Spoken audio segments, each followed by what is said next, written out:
오늘은 절망 속에서 인내해야 할 이유라는 제목으로 말씀을 나누겠습니다. 에스겔은 2차 침공인 주전 597년에 유다왕 여호야긴과 권세 있는 자들, 지도자들, 또 용사 10,000명을 끌고 갈 때 함께 포로로 끌려갔습니다. 주전 593년, 즉 여호야긴 왕이 잡혀간 지 5년째 되는 해 제사장이었던 그가 예언자가 됩니다. 그의 이름은 하나님께서 강하게 하신다. 유다 역사상 가장 어두운 시기에 포로로 끌려가 있는 유대인들을 격려하고 강하게 한 그의 사역에 잘 맞는 이름입니다. 현재 여러분들의 삶이 바닥을 치고 있다면 오늘부터 시작하는 총 48장의 에스겔서를 통해 에스겔이 본 비전들을 생각하며 큰 힘을 얻으시는 은혜가 있기를 바랍니다. 다른 예언서와 달리 에스겔은 시점과 때와 장소에 대한 명확하고 정확하고 구체적인 기록을 하고 있습니다. 하나님께서는 에스겔을 부르실 때 예레미야처럼 말씀을 주지 않으셨습니다.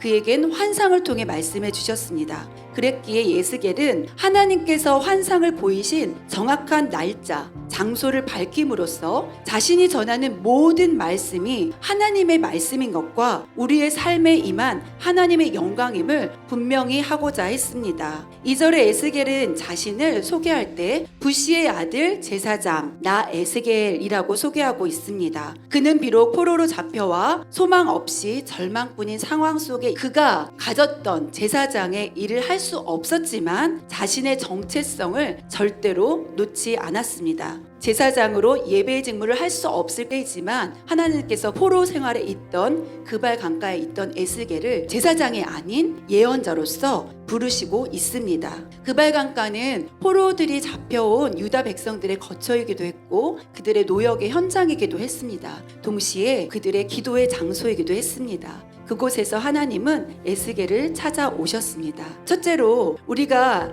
고통 중에서도 인내해야 할 이유는 우리를 찾아오시는 하나님을 만날 수 있기 때문입니다. 2차 바벨론 포로로 잡혀온 지 5년이 흘러간 당시 포로인들은 오랜 포로 생활 때문에 지쳤을 것입니다. 하나님으로부터 완전히 단절되고 아무런 소망도 없이 절망 가운데서 하루하루를 보내고 있었을 것입니다. 바로 이런 이스라엘 백성들에게 하나님께서는 에스겔을 통하여서 친히 찾아오셨고 소망을 심어주신 겁니다. 사랑하는 성도 여러분, 이처럼 하나님께서는 절망 중에 처한 죄인들을 찾아오시는 분이십니다. 회복의 소망을 주시고 풍성한 은혜와 사랑을 베푸시는 좋으신 하나님이십니다. 오늘 에스겔을 찾아온 하나님을 기억하셔서 하나님께 나아오시기 바랍니다.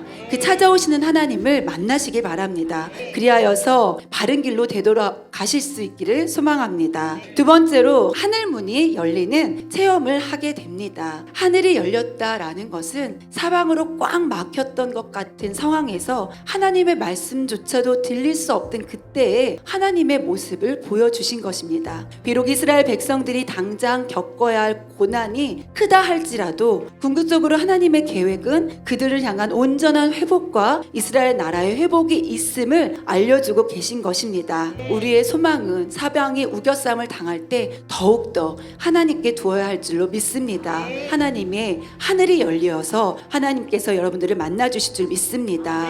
세 번째로 다시 사명자로 부르시고 감당할 능력을 주시는 분이십니다. 하나님은 제사장이었던 에스겔을 제사장으로 부르진 않으셨습니다. 예배하는 자로 부르진 않으셨습니다. 선지자로 부르셔서 하나님께서 이스라엘 백성들에게 말씀하실 모든 것들을 그에게 보여주시고 하나님의 권능으로 또한 함께 하셨습니다. 능히 감당할 힘과 지혜로 함께 하셨다는 것입니다. 하나님께서는 우리에게 소명을 주실 때 홀로 감당하게 하지 않으시는 분이십니다. 사랑하는 성도 여러분, 하나님은 나를 버리셨는가? 내가 더 이상 하나님께 쓰임받지 못하는가? 라는 절망을 할 때가 찾아오곤 합니다. 하지만 그때를 잘 지나신다면, 그때를 견뎌내신다면 회복하시고 또한 더욱더 새로운 사명으로 함께 하시고 그 사명을 함께할 힘과 지혜로 권능으로 함께 하실 하나님이 우리에게 반드시 찾아오신다는 것을 기억하시기 바랍니다.